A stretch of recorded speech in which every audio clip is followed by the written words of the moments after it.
POV, you're browsing TikTok and you watch my TikTok where I read to you the prelude of the fantasy novel that I've been writing for the last couple of years. I want you, dear reader, to imagine a fantasy world for me. A realm of castles, villages, elves, orcs, dwarves, as well as dungeons and/or dragons. A world rife with sprawling forests, treacherous mountains, and vicious seas. The world you're probably imagining looks a lot like the realm of Seluvia, a fantastical continent ruled by kings, filled to bursting with magic and adventure, and is as close as you can get to resembling other popular fantasy realms while still remaining legally distinct from them. Seluvia is a complex nation with a diverse range of peoples, factions, and a political climate with more backstabbing and usurping than the Australian Parliament.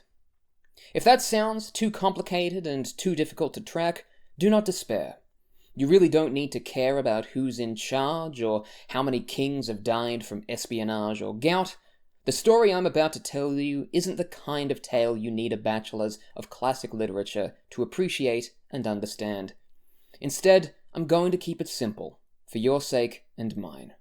A warrior, a cleric, a rogue and a bard, all walk into a tavern. The morning sun rose slowly over the Bonedale Mountains, casting the first morning light across the sleepy town of Firstone. Surrounded by trees to the southeast and rocky mountains to the north, the wooden walls of the town played refuge to a few hundred humanoids, mostly elves, gnomes, and a handful of other fantastical folk, who spent their days cutting lumber or mining for tin in the surrounding wilderness. Only a dozen wooden buildings across the sleepy town stretched higher than 1 story tall, resulting in a flat expanse of simple people living simple lives.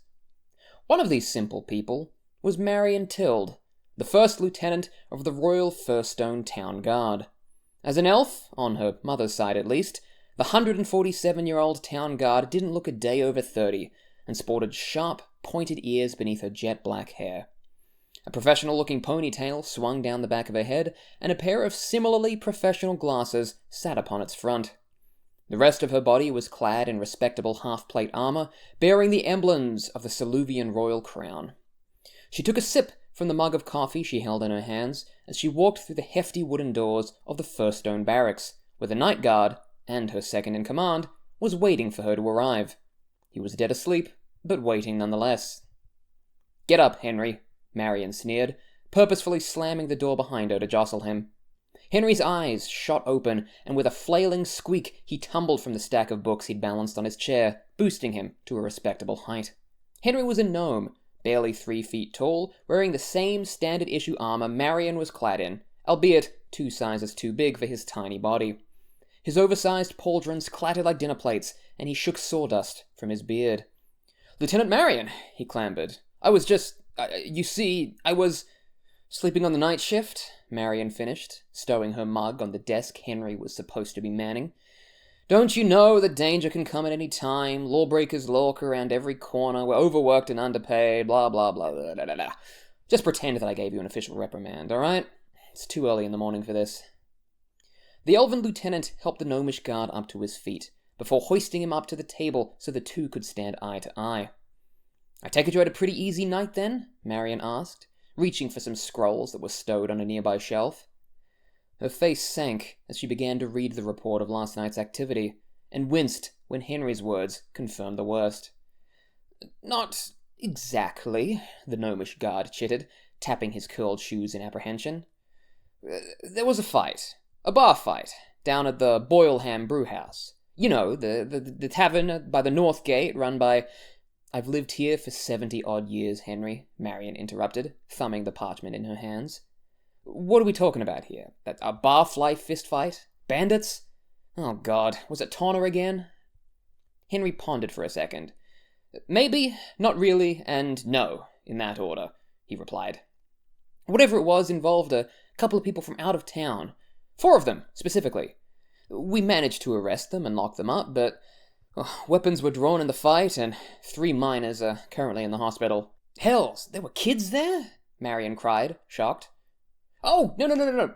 They worked in the nearby mines. They were full adults. They were just, dug stuff up for a living." Marion put a hand to her chest. Turns out she didn't need that coffee to wake her up after all.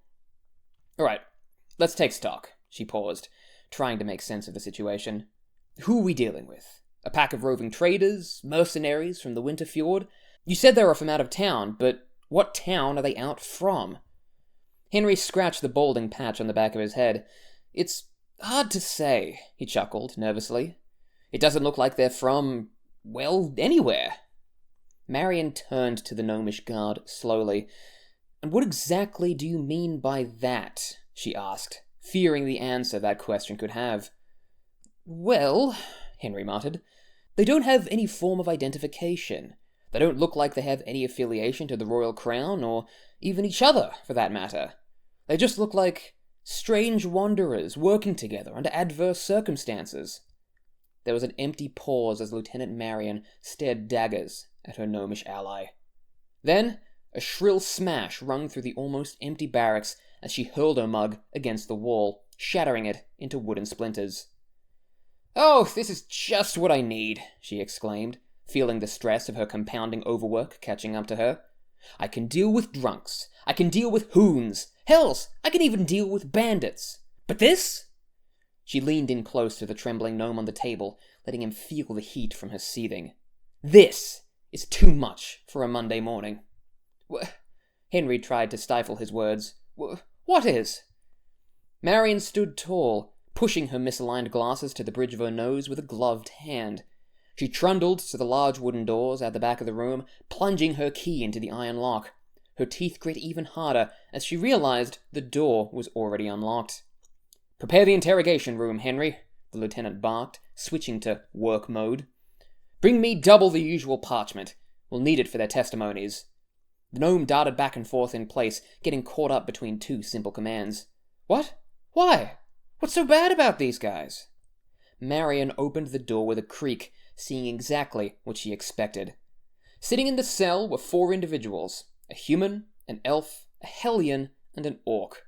Each of them bore no resemblance or attachment to each other, nor did they look like they represented any known faction, institution, or even cult across the realm of Soluvia. Their clothes were wildly different, conveying their own individual personalities rather than any form of party cohesion. One could definitely describe them as a ragtag team of misfits, if asked. "They're fucking adventurers," Marion cursed.